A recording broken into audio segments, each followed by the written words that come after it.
The Castellane didn't serve men in wheelchairs, at least.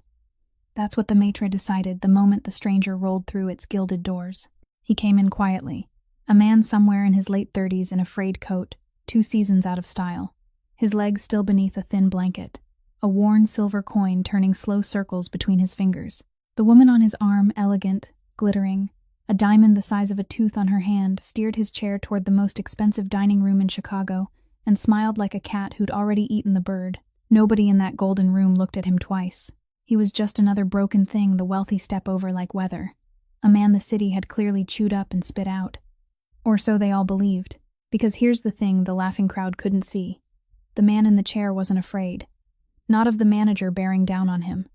Not of the phones lifting to film him. Not of anything in that room at all. While Delphine Kerr pointed one manicured finger at his chest and told him the charity line was around the corner, that the Castellane didn't seat cripples who couldn't afford the water, he simply tilted his head and started, counting faces, calm, patient. The way a man counts debts he fully intends to collect, and the woman wearing his ring just stood there and laughed, a soft, poisonous laugh, certain she'd finally won something she'd been hunting for a very long time. The coin went still in his hand, phones lifted. The whole room tittered at the cripple who didn't belong. And then, from across that sea of polished marble and cruel little smiles, a 26-year-old waitress named Adeline Bennett set down her tray. She was nobody, a girl drowning in her mother's hospital bills, working 2 jobs in shoes held together by tape, the kind of invisible the rich never bother to learn the name of. She had everything to lose and not a single reason to step forward. She stepped forward anyway. She crossed that floor, knelt to meet his eyes, picked up the coin he'd dropped, and pressed it back into his palm like it mattered, like he mattered. She thought she was defending a helpless man the world had forgotten. She had no idea who she'd just touched, what he truly was, or why a man like that would let an entire room believe he was something he wasn't. She only knew one act of kindness could cost her the last job she had. What it actually cost her, and what it would drag her into, was something nobody in that room could have imagined. If this opening pulled you in, do me a favor and smash that like button right now. Share this story with someone who's ever been judged before they were known. And subscribe to the channel so you never miss the moment the truth finally comes out. Now let's go back to where it all began. 3 hours before the coin hit the floor. 3 hours before the coin touched the floor of Castellane Restaurant.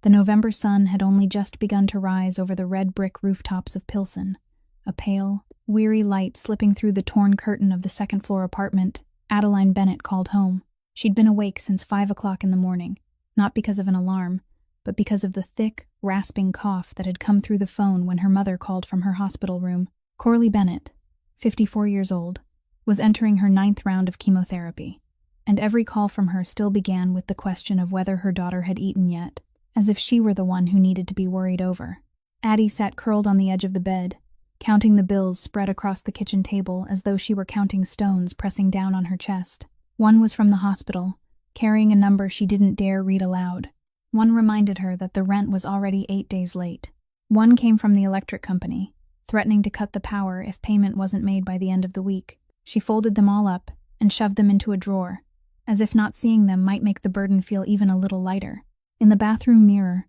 she looked at her 26-year-old face, already marked by the tired shadows of someone twice her age, then tied back her hair, put on the white shirt that had faded to ivory after too many washings, and slipped into the black shoes with peeling heels,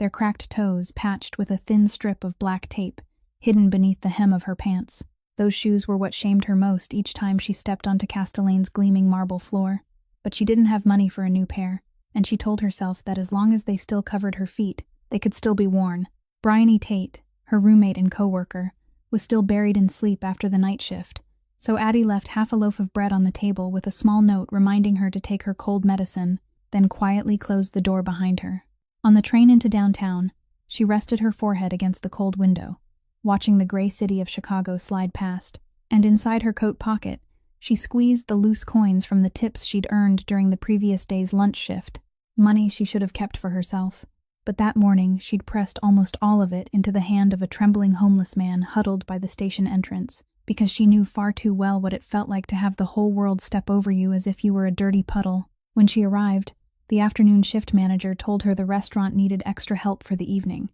an important reception with high-end guests, and they needed a server who knew how to stay silent, how to lower her head, how to become invisible. Addie accepted at once, not because she wanted to, but because an evening shift meant more tips, one more small payment toward her mother's bills, even though it also meant she would have to work under the watch of Delphine Kerr, the floor manager whose name alone was enough to make her stomach tighten. Delphine was the kind of woman who mistook kindness for weakness and poverty for sin, and she'd never missed a chance to remind Addie of her lowly place. Once, she'd thrown a napkin onto the floor and made her pick it up in front of guests because of a single crooked fold. Another time, she'd threatened to toss her out onto the street if a customer complained even once. Addie had learned to swallow those words, to lower her head, to smile, because she didn't have the privilege of wounded pride. She only had her mother, the bills, and an old belief her grandmother had once taught her, that a person's dignity wasn't measured by how much they had, but by how they treated someone who had nothing at all. She had no idea that only a few hours later, that very small belief would push her toward a man in a wheelchair in the middle of a room full of cruel smiles and change everything. While Adeline Bennett was clutching a few loose coins on the train into downtown, a few miles away, on the highest floor of a glass tower faced in black stone and looking down over the Chicago River, Beckett Greer stood motionless beside a floor-to-ceiling window, watching the city spread beneath his feet like a chessboard he'd been playing for 15 years without losing a single game. On paper, he was the chairman of Greer Holdings, a real estate corporation that owned skyscrapers, five-star hotels, and elegant restaurants scattered across the North Side, a name that appeared in business magazines with a courteous smile and numbers that knew how to please shareholders. But beneath that polished shell was another empire, a network no newspaper dared to print by name, where dirty money was washed through construction contracts, where debts were collected with fear instead of paperwork, where half the city's underworld slept or woke at the slight nod of his head. People called him the Ghost of Greer Holdings, not because he was ruthless, though he was indeed ruthless, but because very few had ever seen his face. Even his most loyal men knew him only through the low voice on the phone or through orders passed down by Hollis Frey, the head of security and one of the handful of people allowed to step into this room. At 37, Beckett had everything a man could long for, and not one single thing he'd ever truly wanted, which was someone he could trust without suspicion. Loneliness clung to him like a shadow, stubborn and silent, until he could no longer remember the last time anyone had touched his life without fear or calculation. In the pocket of his tailored suit jacket, he always carried one small object he'd never parted with, an old silver coin worn smooth by the rotations of his fingers over so many years. The face of the coin had faded until the number could no longer be read clearly, but he didn't need to read it, because it didn't belong to him. It had belonged to his late older brother, the only person in the world who had ever made him believe that blood was something that couldn't betray. Whenever he needed to keep his mind steady in the middle of decisions that could leave other people alive or dead, Beckett would roll that coin across his knuckles, and in the soft clicking of metal, he would hear his brother's voice rising from a past he had buried so deeply, he had almost convinced himself it didn't hurt him anymore. He told himself he had moved past it, that he had become cold enough for nothing to pierce him, that he had built walls around his heart as thick as the tower in which he stood, and most of the time, he truly believed it. That morning, Hollis came in without knocking, a privilege only he possessed, set a thin file on the desk, and said there was something Beckett needed to see at once. His voice was lower than usual, and Beckett turned away from the window, feeling something cold run down his spine, the kind of instinctive warning that 15 years in the shadows had taught him never to ignore. He picked up the coin, flipped it one final time between his fingers, then placed it on the glossy black wooden desk, and sat down across from the thing he didn't yet know would pull his entire empire, and a girl he had never met, into a storm with no way out. The file Hollis Frey laid on the desk was so thin it seemed almost harmless, but when Beckett Greer opened it and let his eyes move across the dense rows of printed numbers, he felt the air in the room grow heavy, as if the sky were holding its breath before a storm. It was a reconciliation of hidden accounts, streams of money whose existence was known only to a small handful of people inside his most trusted circle, moved through a chain of shell companies with meaningless names, and they should have matched down to the very last cent, but they didn't. Over the past 3 months, one small amount after another, shaved away with such careful precision that it was almost impossible to detect, had been leaking out, and the place where it ended made something in Beckett's gut go cold, because all of it flowed into a network he recognized at once. The network of Osgood Lane, the crime lord of the southwest side of the city, the man who had been craving Greer territory for years but had never been strong enough to face him head-on. Beckett sat still for a very long time, not saying a word, his finger tapping slowly against the tabletop in a steady rhythm. Hollis had learned to fear, because he knew the calmer his boss became, the more violent the storm underneath truly was. The problem wasn't the money. To Beckett, that amount was nothing. The problem was that these accounts had been buried so deeply that no outsider could have touched them, which meant the person feeding money to Osgood wasn't someone from outside. It was someone who sat at the same table with him, ate with him, laughed with him, someone wearing the face of loyalty while hiding a blade behind his back. He had built this entire empire on one iron rule, that betrayal was the only sin that could never be forgiven, and now it was taking root right inside his own house, from a hand he had once trusted. Hollis asked whether they should tighten the circle and interrogate each person one by one, but Beckett shook his head, because he understood that a clever traitor would smell suspicion before the trap could close, and if he became alert, he would burrow deeper, or worse, run straight into Osgood's arms, carrying every secret that could bring the whole empire down. He turned the pages one by one, committing every number to memory, and in his mind, the faces of those with access appeared in sequence. The aging accountants who had followed him since the beginning, the lawyers who knew too much, the trusted men closest to him, and even one person he didn't allow himself to think about for too long. The woman who was soon to become his wife, Priscilla Vane, the daughter of a family whose money was always clean on the outside and stained on the inside. He pushed the thought aside, not because he trusted her, but because he had learned that suspicion without proof was nothing more than emotion, and emotion was a luxury a man like him wasn't allowed to have. What he needed wasn't a name in his head, but evidence placed on the table, solid enough that no one could deny it, clear enough that when he made his move, no one in the underworld would dare question that the ghost's justice was absolute. He closed the file, picked up the silver coin, flipped it slowly once, and as the gray morning light reflected across the worn, smooth face of the metal, a plan began to take shape in his mind, cold and patient, a plan that would require him to become the very thing no one would ever expect: a weak man, a crippled man, a piece of prey that would make the vultures reveal themselves. The plan Beckett Greer built over the next 48 hours was so intricate that even those closest to him believed it completely, because the best hidden truth is always the one wrapped inside a lie, painful enough that no one thinks to question it. Late one night, the news began to spread through the underground channels he knew for certain the traitor was listening to, that the ghost of Greer Holdings had been caught in an ambush while leaving the harbor, that bullets had lodged in his spine, that the man who had once made the whole city hold its breath was now confined to a wheelchair, unable to walk, and along with his legs, had lost the very authority that had kept his empire standing for so long. Hollis Frey personally staged the scene: a few shell casings, a car smeared with blood, a private hospital where several doctors were paid to confirm something that wasn't true, and within a few days, the story of a fallen kingpin had become a whispering subject in every dark corner of Chicago's underworld. Only two people in the world knew the whole truth. One was Hollis, who had followed Beckett long enough to understand that loyalty sometimes meant silently watching the whole world misunderstand your master. The other was Wendell Pruitt, the loyal, elderly butler and trusted advisor, who had once held Beckett in his arms when he was still a child, the only person allowed to call him by his real name, without fear attached to it. Wendell didn't approve of the plan. He worried that pretending to be weak for too long would make the vultures bolder than Beckett had calculated. But he understood Beckett,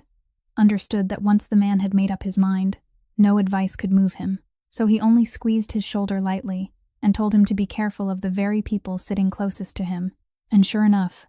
the first reaction came from the place Beckett had both hoped for and feared, because only 3 days after the news spread, Priscilla Vane appeared at his apartment with a sweetness so carefully tender it was almost perfect. She knelt beside his wheelchair, took his hand, and whispered comforting words about how she would always stay by his side no matter what happened, that her love didn't depend on whether he could still stand or not. Beckett let her perform, his face wearing a flawless mask of weary resignation, but beneath that skin, his eyes were still counting, still memorizing every passing expression, every instant when her gaze flashed with something that wasn't compassion but calculation, every time she gently hinted at who would run the business in his place if his health no longer allowed it. Then, with a smile she believed was gentle, Priscilla suggested taking him out, saying he shouldn't shut himself inside four walls, that she had reserved a table at the most elegant restaurant in the city, a place called Castellane, so the two of them could have an ordinary evening like any other couple, so he could see that life wasn't over. Beckett looked at her for a long time, knowing full well that nothing about this woman was ordinary or harmless, knowing that the sweet invitation was another move in her own game, and he nodded, because he too was playing a game of his own, and a wolf that wants to know which one in the pack is baring its fangs must let them believe it no longer has teeth. He had no idea that the place she was about to take him, among people who would laugh and look down on him, held a girl with shoes patched in black tape, someone who was about to step into his life in a way none of his cold plans could ever have foreseen. When the silver coin rolled across the marble floor, and the whole room laughed at the man in the wheelchair, Adeline Bennett knelt down to pick it up. And now, in the middle of that sea of contemptuous eyes, she didn't stand and walk away as a wise server should have done. She stayed, placed the coin in his palm, then gently turned the wheelchair away from the reach of the raised phones, and pushed him toward a small table by the window, where no one was staring anymore. Her hands trembled, not because of the weight of the chair, but because she knew exactly what this act might cost her. Yet she still poured him a glass of water from the pitcher on the table, set it down before him with both hands as though it were the most precious thing she could offer, then lowered her head and said softly that she was sorry. Sorry on behalf of everyone in that room. Sorry that he'd had to hear words no human being deserved to hear. She didn't know who the man sitting before her was. She only saw a man the whole world had stepped over. And in that moment, she saw her own mother, saw the homeless man by the station entrance, saw every invisible person whose dignity had been treated by others as something too small to matter. Beckett Greer, who had been sitting motionless, counting every face with the coldness of a man accustomed to collecting debts. He suddenly felt something crack very quietly, beneath the armor he'd spent 15 years forging. Because in all that time, no one had ever treated him with kindness, without knowing who he was, without fearing him, without wanting something from him.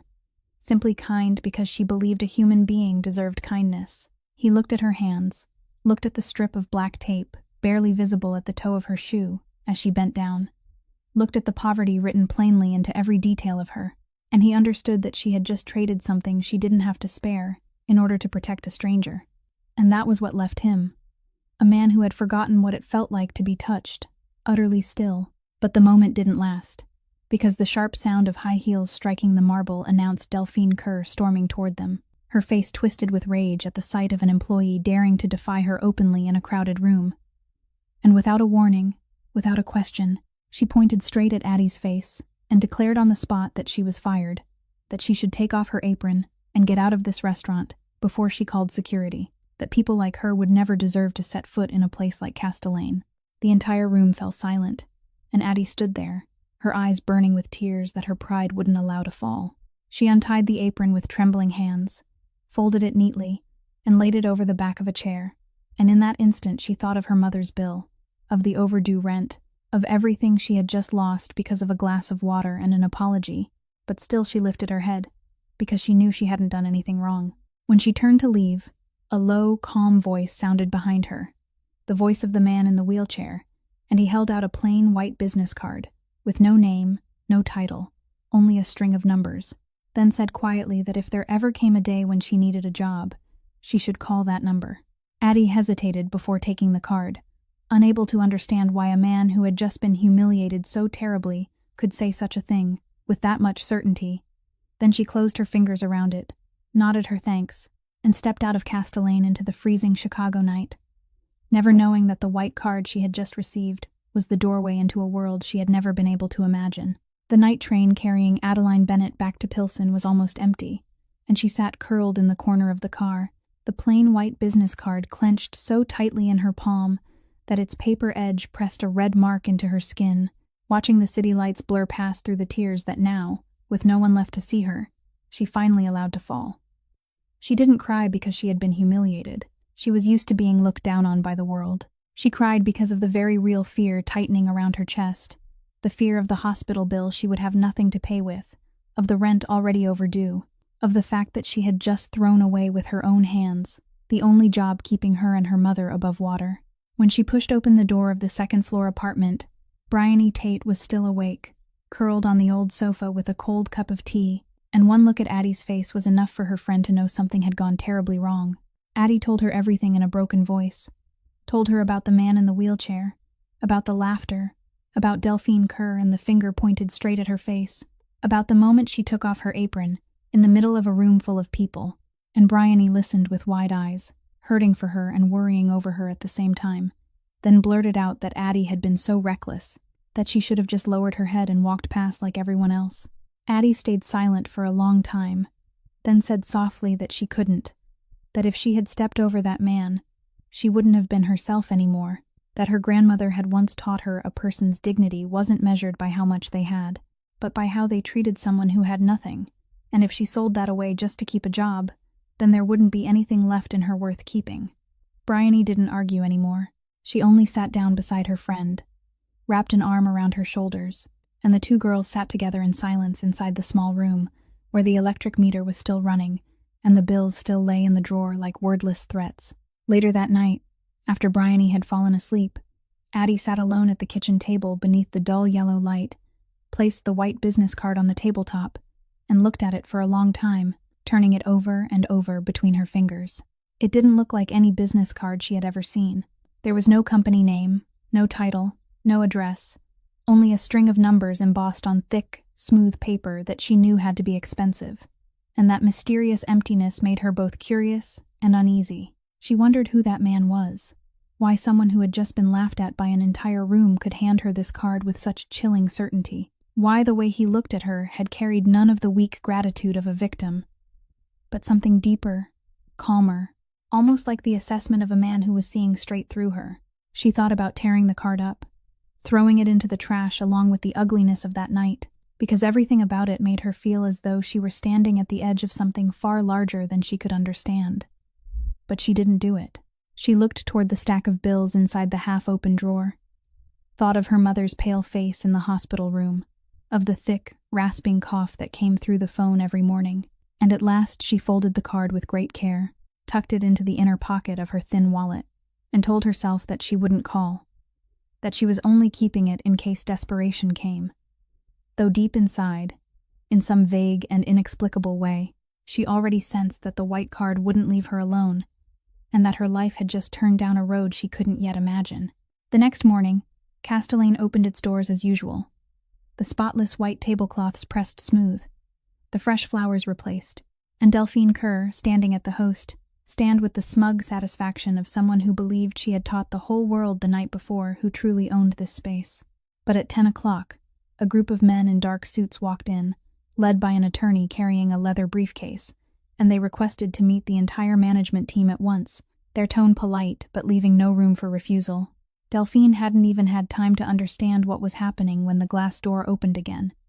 And this time the person who entered froze the breath in her throat, because it was the very man in the wheelchair from the night before, still seated in that chair, still wearing that same coat, yet something entirely different radiated from him now, a cold and absolute authority that filled the whole room before he ever said a word. Beside him stood Hollis Frey and the attorney, and it was the attorney who placed a file on the counter, opened it to the first page, and announced in an even voice that Castellane Restaurant, along with the building in which it stood, had belonged for many years to Greer Holdings, and that the man sitting before them was Beckett Greer, the chairman of the corporation, the true owner of every slab of marble, every chandelier, every paycheck Delphine Kerr had received over all those years. The blood drained from Delphine's face, her lips moving without sound, and for a few seconds she tried to salvage herself with a twisted smile, stammering that there must have been some misunderstanding, that she hadn't known, that if she had known, she would never have. But Beckett didn't let her finish. He didn't shout, didn't slam his hand on the counter, didn't raise his voice once. He simply rolled his chair closer to the stand, looked up at her with eyes so calm they were chilling, and said he had sat still the night before and counted every face in that room, that he remembered every word she'd spoken, every finger she'd pointed, and that what concerned him wasn't that she had humiliated a man in a wheelchair, but that she had done it with pleasure, because she believed he was weak and harmless. He said a restaurant bearing the Greer name had no place for people who measured human worth by the clothes someone wore or the chair someone sat in, and that from this moment on, she was no longer employed here. Her contract was terminated. There would be no letter of recommendation, and not one restaurant in his network across the city would ever open its doors to her again. Delphine burst into tears, begging, speaking of her own bills, but Beckett only reminded her quietly that the night before, someone else had stood before her with bills of her own, and Delphine hadn't been moved in the slightest. In the middle of it all, the door opened again, and Priscilla Vane walked in. She had just heard vague whispers that something was happening at the restaurant, and had hurried over. But when she saw Beckett sitting there inside the circle of his own power, saw the shell of the weak, crippled man she had believed in vanish without a trace, her face went pale and stunned, because in that instant she understood that the evening she had arranged to humiliate him, to prove he was finished, had been turned inside out by Beckett himself, into a performance in which she'd never even known what role she was playing. Beckett's gaze met hers, not angry, not accusing, only the long, cold look of a man who had begun to see through her, and Priscilla, for the first time in a very long while, felt real fear creep down her spine. That night, in the office on the upper floor of the glass tower, Hollis Frey spread across the desk in front of Beckett everything he had uncovered in only one day, and the picture that emerged wasn't as simple as an arrogant manager punishing a poor server. Delphine Kerr's personnel file showed that she had been hired at Castellane 3 years earlier,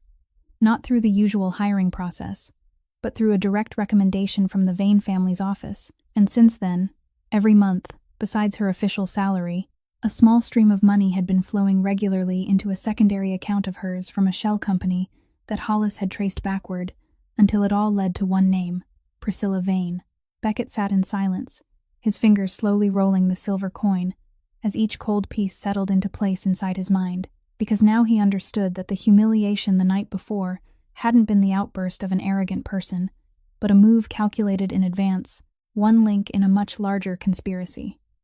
Priscilla hadn't merely brought him to Castellane by chance. She had chosen the exact place where her own person held power, and she had instructed Delphine beforehand to treat him like garbage, to humiliate him publicly, in the middle of the city's powerful crowd, to plant in the minds of every witness the idea that the ghost of Greer Holdings truly was crippled, truly finished, an old lion without claws left, someone anyone could step over. It was a psychological campaign, a way to erode the invisible authority that had kept his empire standing. Because in the underworld, power was built on fear, and once that fear was replaced by contemptuous laughter, knives would begin sliding from their sheaths. Hollis added that the videos the crowd had taken that night had been quietly distributed by someone into the exact underground channels Beckett's rivals were watching, and that coincidence couldn't be accidental. It was part of the plan, a message being sent that Greer territory could now be torn apart. Beckett closed his eyes for a moment, and what chilled him wasn't the betrayal. He had lived long enough to know betrayal was the nature of this world. It was the patience of it, the way Priscilla had planted a pawn inside Castellane 3 years earlier, long before there had been any sign of the account leaks, which meant her game had already been laid out before he had even realized he was sitting down at the table. That also meant the person feeding money to Osgood Lane, and the woman soon to become his wife, were very likely part of the same network, 2 branches of the same conspiracy meant to choke him from both the inside and the outside. But Beckett didn't allow anger to control him. He understood that now he had seen the shape of the beast stalking him, and his greatest advantage was that the enemy still believed he was prey. He told Hollis to keep digging, not to touch Delphine yet,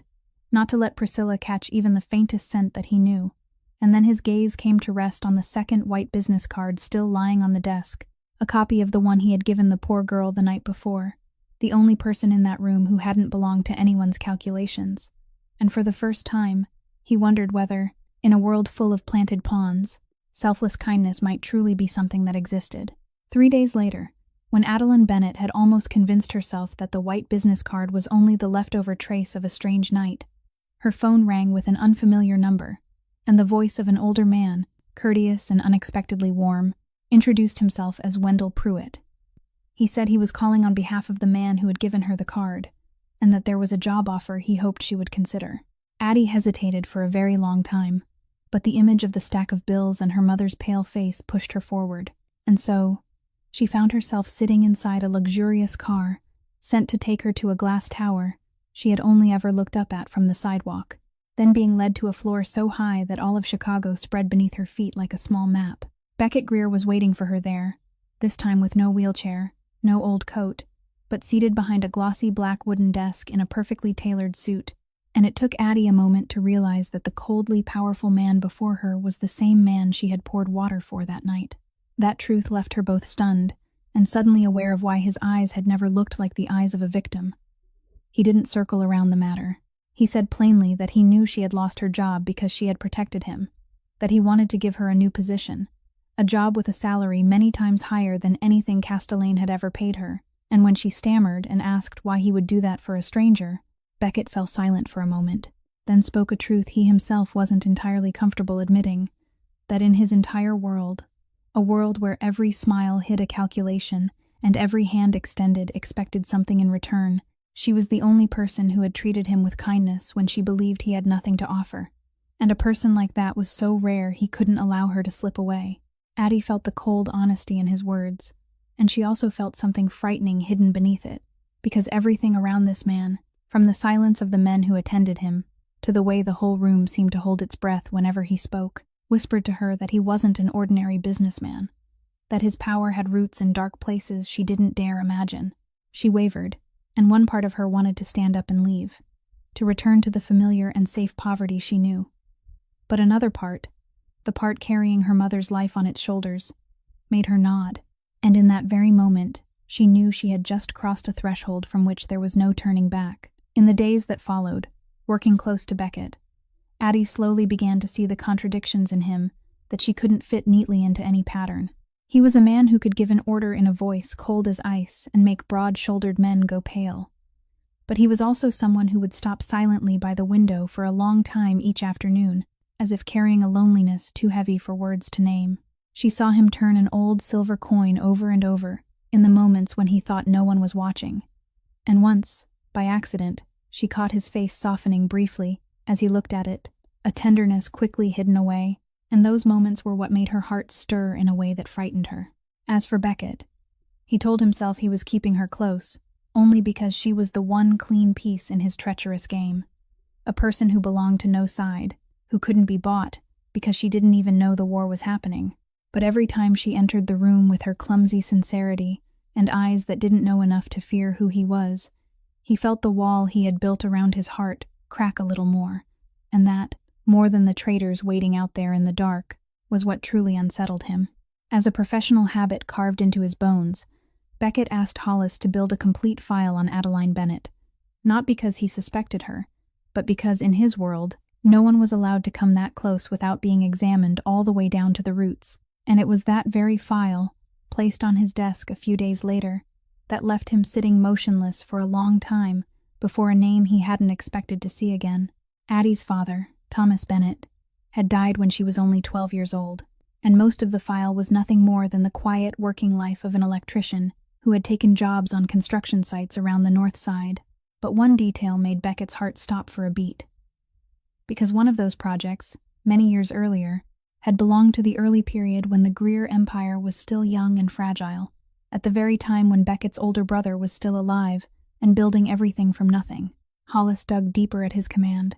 and the truth slowly came to light that Thomas Bennett, on a night when he should have been nothing more than a nameless worker leaving late from his shift, had accidentally witnessed an arrangement that could have destroyed the entire Greer enterprise while it was still taking shape. And instead of selling that information to the highest bidder as almost anyone in his position would have done,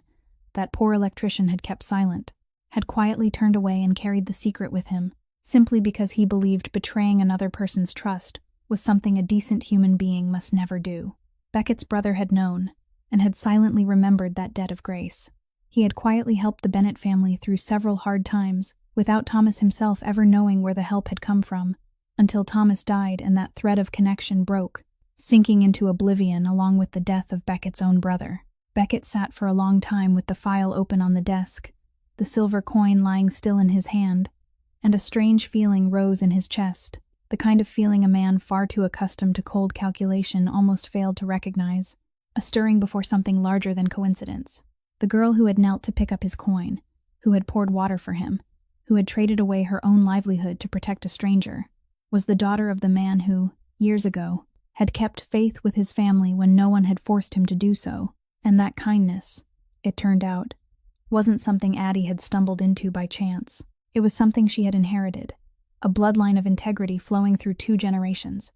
And somehow, Among the millions of people in this city, it had led her back into the orbit of the Greer family. Beckett understood that if he told anyone else this, they would call it fate.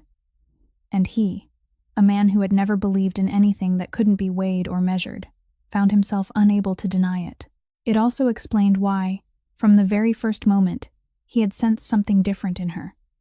A truthfulness his world had killed long ago, and now he understood that the trust he felt for her wasn't recklessness, but the continuation of a debt that had never been repaid. Yet along with that warmth came a new fear, because he knew all too well that anyone who stepped into his world became a target.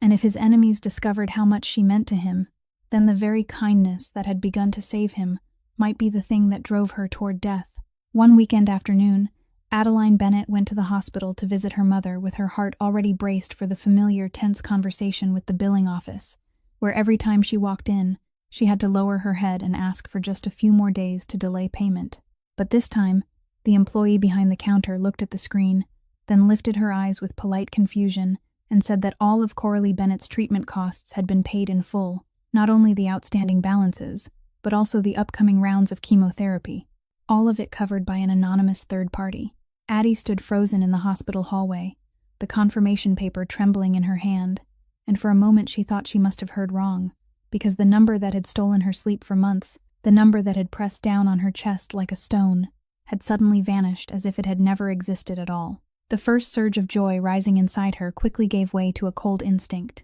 because she knew there were no free miracles in this world, and there was only one person who both knew about her circumstances and had the power to do something like this without blinking. She didn't go home. She went straight to the glass tower, and when she stepped into Beckett Greer's office, she was no longer the timid server who lowered her head. She placed the confirmation paper on his desk and asked him directly whether he had done this. Beckett didn't deny it. He only looked up at her with calm eyes and said yes, he had,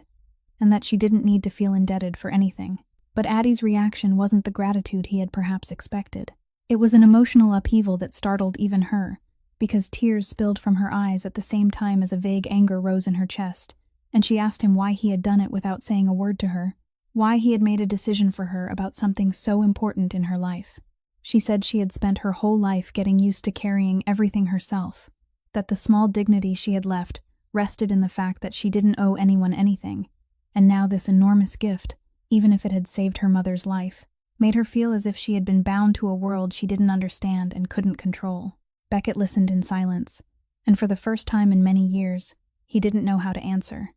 because he was used to money buying loyalty, buying silence, buying smiles, but standing before him was someone for whom the greatest gift he could give had wounded her instead of making her grateful, and that both unsettled him and made him respect her more. He said quietly that he hadn't done this to bind her to him,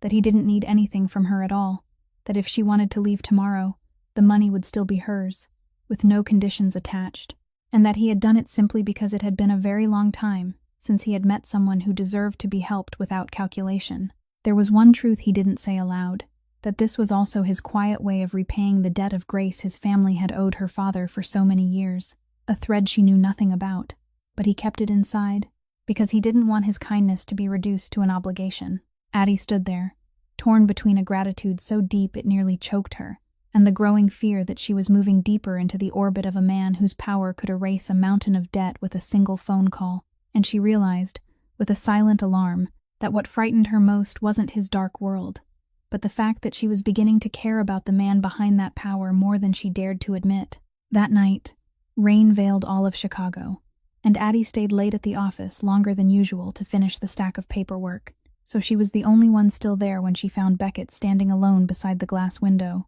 turning the silver coin through his fingers in the slow rhythm she now understood as the sign of the moments when he sank deepest into the past. She poured him a cup of coffee and set it down beside him without saying anything, simply standing there, and perhaps it was that silence, asking nothing from him, that made him allow the wall to open for the first time. He asked her whether she knew why he always kept that coin. Then, without waiting for her answer, he told her it had once belonged to his older brother, the man who had built with his own hands everything Beckett now possessed, the man who had raised him after their parents died, the man who had taught him that in this world, the only thing worth trusting was blood. His voice was steady, but Addie could hear beneath it a wound that had never healed, as he said that many years earlier, the whole city had believed his brother died in an accident, a car plunging into the river at night. And for a long time, Beckett himself had believed it too, had held that pain the way a person holds a loss delivered by fate. But then he discovered the truth, piece by piece, that it hadn't been an accident, that someone had tampered with the brakes, and the person who had done it wasn't an enemy from outside, but someone who had sat at the same table with his brother, someone trusted, a right-hand man who had smiled and raised a glass only a few hours before striking, all because he wanted to swallow whole the legacy Beckett's brother had bled to build. Beckett said that the day he understood that was also the day something inside him died with his brother, that he had hunted the traitor down with his own hands until there was nowhere left to run, and had become the man he was today. A man who didn't allow himself to trust anyone, didn't allow himself to be soft, because he had learned at the highest price that trust was the knife, a person placed into the hand of the one who would kill him. Addie went still, and suddenly she understood everything, understood why he was so cold and ruthless, understood why he lived inside a loneliness so dense that even a small kindness from a stranger had been enough to make him stop in silence, understood why the leak and the betrayal waiting in the shadows had touched the deepest fear inside him, because he was living again through the very nightmare that had taken the only person he had ever loved. She didn't offer him empty comfort. She only placed her hand over the hand that was gripping the coin, a simple and trembling gesture, and said softly that her father had once taught her that keeping faith with another person wasn't weakness, but the bravest thing a human being could do, and that she believed there were still people in this world who wouldn't betray him, even if the world had taught him otherwise. Beckett looked down at the small hand resting over his, then lifted his eyes to hers, and in that moment, between the sound of the rain and the city lights blurred with water, two people, wounded in entirely different ways, suddenly realized they were standing closer to one another than they had ever allowed anyone else to come, and both of them knew, though neither said it aloud, that something had just changed forever. While Beckett and Hollis quietly tightened the circle around the traitor, one link no one had foreseen accidentally fell into the eye of the storm, and that link was Bryony Tate. To help her roommate, Bryony had taken a part-time job as a temporary data entry clerk for a small accounting services company downtown, the kind of low-paying work people hired for week by week, and no one bothered to run a background check for, and she had no idea that the obscure little company was actually one of the layers of shell operations Priscilla Vane's network used to move the dirty money being fed to Osgood Lane. One evening, while entering a series of invoices into the system, Bryony noticed something unusual. The numbers didn't match. Payments were being made to companies that didn't exist, and entries were being repeated in a strange pattern among a handful of rotating names. With the cautious nature of someone who worked with records, she took screenshots of a few screens so she could check them again later, not because she suspected anything terrible, but simply because she was afraid that if she had entered something wrong, her pay would be docked. She casually told Addie about it over dinner that night in their apartment in Pilsen, saying that the company she was working for seemed really strange, that money kept running in circles between meaningless names, and the instant Addie heard those words, she felt a chill run down her spine, because from her days working beside Beckett, she had accidentally heard enough to understand that this was exactly how hidden money streams operated. She tried to keep her voice calm as she told Bryony to delete those pictures and never mention them again, but it was already too late, because in the system of a network that survived on paranoid fear of betrayal, every unusual access left a trace, and the fact that a nameless temporary employee had opened the most sensitive entries again and again had triggered an alarm that went straight toward the kind of people who never left a threat unattended. The next morning, Addie brought that fear to Beckett, and as she told him what had happened, his face hardened in a way that made her understand Bryony had accidentally touched something even more dangerous than she had imagined. Hollis quickly confirmed that the images on Bryony's phone were direct evidence connecting Priscilla's money flow to Osgood Lane, the missing link Beckett had been hunting for weeks, but at the same time, they had turned Bryony, and through Bryony, Addie too, into targets for people willing to kill in order to silence someone. Beckett immediately ordered men to quietly protect the apartment in Pilsen, and to back up all the data from Bryony's phone to a secure location, but he understood better than anyone that once the network had caught the scent of a leak, it wouldn't sit still, and time was no longer on his side. Addie looked at him in panic, realizing that her presence in Beckett's world had pulled her innocent friend into danger,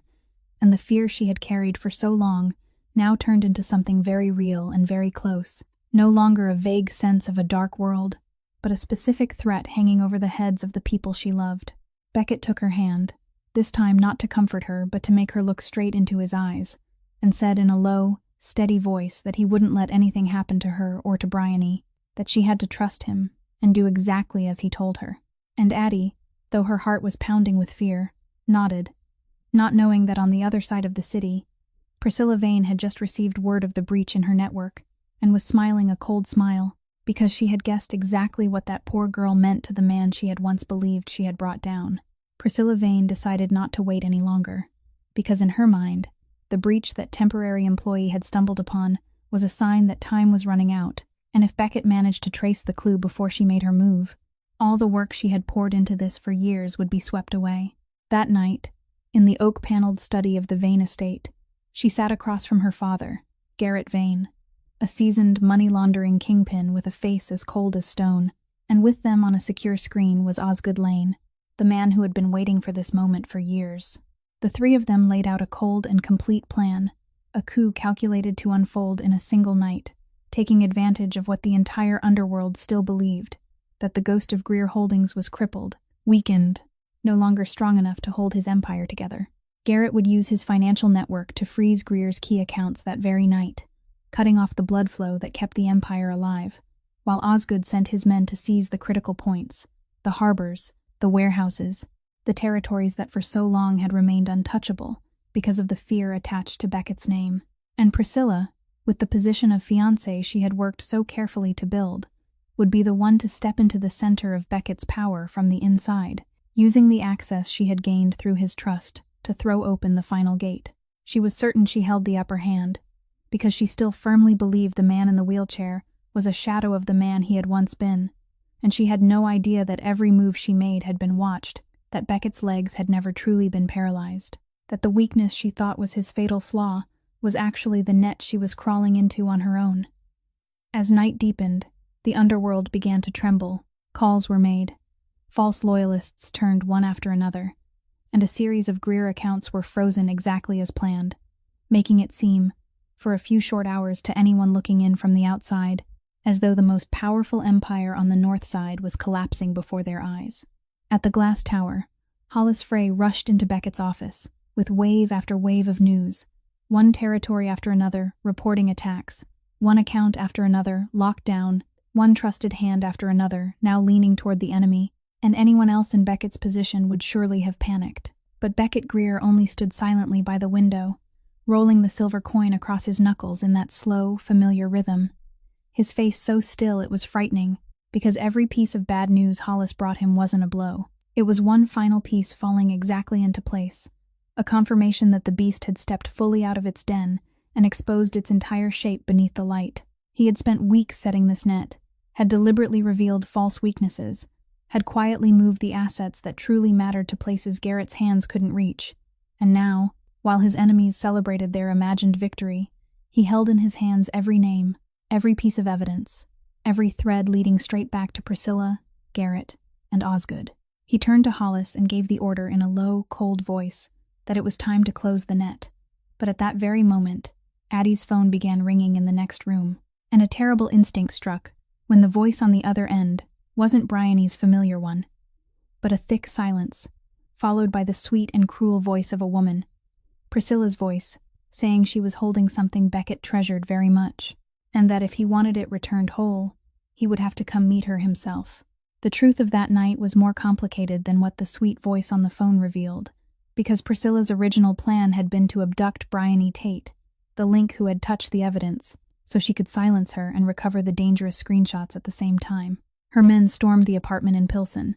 but thanks to the people Beckett had quietly placed on watch, Bryony had been taken somewhere else only a few minutes earlier, and that should have been a victory, if not for Addie, who, worried about her friend after being unable to reach her, returned to the apartment on her own in the middle of the worst confusion, and fell straight into the hands of men furious that their prey had slipped away. So instead of Bryony, Addie became the hostage in Priscilla's hands, and with the instincts of someone who always knew how to turn misfortune into advantage, Priscilla realized at once that this hostage was far more valuable, because this poor girl wasn't only a witness, but the one weakness the cold man had allowed to show in all these years. At the glass tower, Beckett listened to every word of Priscilla's threat, without letting even a thread of emotion enter his voice. But Hollis, who had stood beside him for 15 years, saw his hand close around the silver coin so tightly that his knuckles turned white, and understood that for the first time since his brother's death, his employer was truly afraid of losing something. In that moment, Beckett faced a choice that his whole life of cold calculation had never prepared him for, because he held in his hands everything he needed to destroy Priscilla, Garrett, and Osgood, every piece of evidence about the money flow, every recording of the treacherous conversations he had patiently gathered over the past several weeks, enough to hand their entire network over to federal authorities and wipe them out forever. But if he acted according to reason, if he closed the net at once like a wolf who knew only victory, Addie would be dead before he could reach Priscilla, and for the first time in his life, an absolute victory became something he couldn't accept. Certain she held the stronger hand, Priscilla set her terms. Beckett had to come alone to an abandoned warehouse by the river, bringing no men, calling no police, carrying all the evidence he had collected in exchange for the girl's life. And she added in a triumphant voice that she had always known a man's weakness didn't lie in his legs, but in his heart, and that she had found his heart. Beckett ended the call, stood motionless for a moment in the middle of the room, then turned to Hollis and began to speak, not in the voice of a desperate man, but in the voice of someone who had already calculated every step. Because even in this storm, the mind that had survived 15 years in the dark never stopped working. He understood that Priscilla wanted him to bring the evidence so she could destroy it, which meant she still didn't know that copies of everything had already been moved somewhere safe, and that was the advantage she had no idea he possessed. He told Hollis to prepare everything in a way Priscilla would never expect.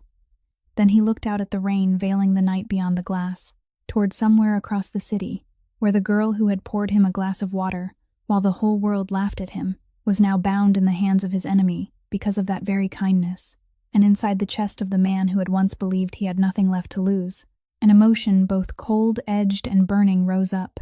not a hunger for power, but an absolute resolve that he wouldn't let history repeat itself, wouldn't stand by and watch another person he loved be stolen from him again. The warehouse by the river was cold and damp, its dull yellow light spilling down over stained concrete pillars, and in the middle of that space, Adeline Bennett was tied to an iron chair, her wrists aching sharply. But what frightened her even more than the pain was the cruel look in Priscilla Vane's eyes as she paced back and forth in front of her like a cat playing with its prey. When the large door screeched open, Beckett Greer appeared, still seated in the wheelchair, the briefcase Priscilla craved resting on his lap, and she smiled in triumph, ordering her men to search him, certain that this crippled and solitary man was now completely in the palm of her hand. When Addie saw him arrive, she burst into tears, shaking her head and telling him he shouldn't have come, that he shouldn't trade everything away for her. But in the very heart of that terror, when Priscilla leaned down and mockingly asked whether she regretted being foolish enough to show kindness to someone and bring disaster on herself, Addie lifted her head, her face soaked with tears but her voice not trembling at all, and said she didn't regret it, that if she had the chance to choose again, she would still kneel down and pick up that coin, still pour that glass of water, because she would rather die as a decent human being than live as someone who stepped over another person's pain. Those words cut through the room like a knife, and Beckett, who heard every syllable, felt something finally break open inside him. Not weakness, but a cold and sharpened resolve. And in the moment Priscilla turned to order the file destroyed, he did the one thing no one in the room had expected. He placed his hands on the arms of the chair and stood. The movement was slow but steady, the legs that had never truly been paralyzed, lifting his whole body upright, and the sight of Beckett Greer, standing tall, powerful, and fully intact made the henchman freeze in horror while Priscilla stumbled one step back, her face twisting for the first time under the weight of a truth her mind couldn't process fast enough, that she had been deceived from the beginning, that the prey she had been hunting for all those months was in fact the hunter. In an instant, Beckett had closed the distance between them, one hand locking around her rising wrist, taking the gun from her and turning it back to control her, every motion decisive and cold, with the precision of a man who had never lost his ability to fight. And at that exact moment, according to the plan already set with Hollis, the warehouse doors burst open from every side. Hollis Frey led Beckett's men rushing in, disabling Priscilla's henchmen within a few short minutes with the discipline of professionals, and at the same time, from a distance, The sirens of federal vehicles began to echo, because Beckett had never truly come here alone. He had let Priscilla believe she was setting the rules of the game, while he was the one arranging the entire board, and copies of every piece of evidence were already in the hands of the people who would close the door on her fate. He handed the struggling and screaming Priscilla over to his men, then immediately turned to Addie, kneeling before the chair where she was bound, his hands, the same hands that had given orders over life and death, now trembling as they untied each knot, and when she was finally freed, she collapsed into his arms, both of them shaking in the freezing warehouse. Beckett, the man who hadn't cried since the night he lost his brother, pressed his forehead to her hair and whispered that he was sorry, that he had almost lost her, that he would never let anyone touch her again. Addie looked up at him through her tears, and in the dull yellow light of that dark place, amid the ruins of a conspiracy that had just collapsed, two people whom life had taught in very different ways that trust was a luxury finally found in each other, something that neither power nor poverty could ever buy or steal away. What happened after that night unfolded quickly and coldly, in the very way justice sometimes comes for those who believe they stand above everyone else, because the entire file of dirty money flows, the recordings of treacherous conversations, and the network of shell companies that Beckett had patiently gathered over many weeks were handed over in full to federal investigators, and within only a few days, the doors that had once stayed tightly closed around the Vane family were knocked on one after another. Priscilla Vane and her father, Garrett Vane, were indicted under organized crime and money laundering statutes, facing sentences that no fortune and no connection could buy their way out of, while Osgood Lane, the man who had waited his whole life to swallow Greer territory whole, suddenly found himself abandoned by his own allies in the shadows, completely isolated as his network shattered, and no one in the underworld dared stand beside a man who had lost. Delphine Kerr, the woman who had pointed her finger in a person's face and measured his value by the chair he sat in, never found a respectable job in that city again, because the disgrace of that night at Castellane followed her everywhere like a shadow she couldn't shake. And little by little, she came to understand, though far too late, that the cruelty people sow upon the powerless always finds its way back to them in the end. As for Beckett Greer, he didn't become a saint overnight, because the wounds and walls of 15 years couldn't disappear that easily. But something inside him had changed forever, and he began the slow and determined work of cleansing his empire, cutting away every dark branch, turning what had once been built on fear into things that could stand in the light. One restaurant, one building, one establishment at a time, slowly became a place where no human being would be judged by the clothes they wore or the burdens they carried, so that the place that had once humiliated a man in a wheelchair became the first place to learn again how to show respect. Addie's mother, Coralie Bennett, responded well to the treatments that were no longer a burden hanging over the two women's heads, and that spring, she was strong enough to brew a pot of tea with her own hands in the small kitchen filled with sunlight, with no more bills lying in the drawer like silent threats, no more nights when Addie lay awake in fear. And Addie and Beckett, two people who came from worlds separated by an entire abyss, chose to remain beside each other, not because she needed the shelter of power or because he needed the salvation of kindness, but because amid all the calculations and betrayals of life, they had found in each other the rarest thing of all, someone who saw who they truly were and still chose to stay. And that old silver coin, the thing that had once been the relic of a loss and a loneliness, Beckett gave to Addie on a quiet, windless afternoon, not as a gift but as a promise that the trust her father had once kept, the kindness she had given when she had nothing left, had not been crushed by this world after all, but had returned to save them both. And that is what this story wants to send to each of us, that the way we treat someone when we believe they have nothing to give us is the truest measure of who we are, that the kindness we give away, however small and meaningless it may seem, can sometimes become the seed that returns to change an entire life,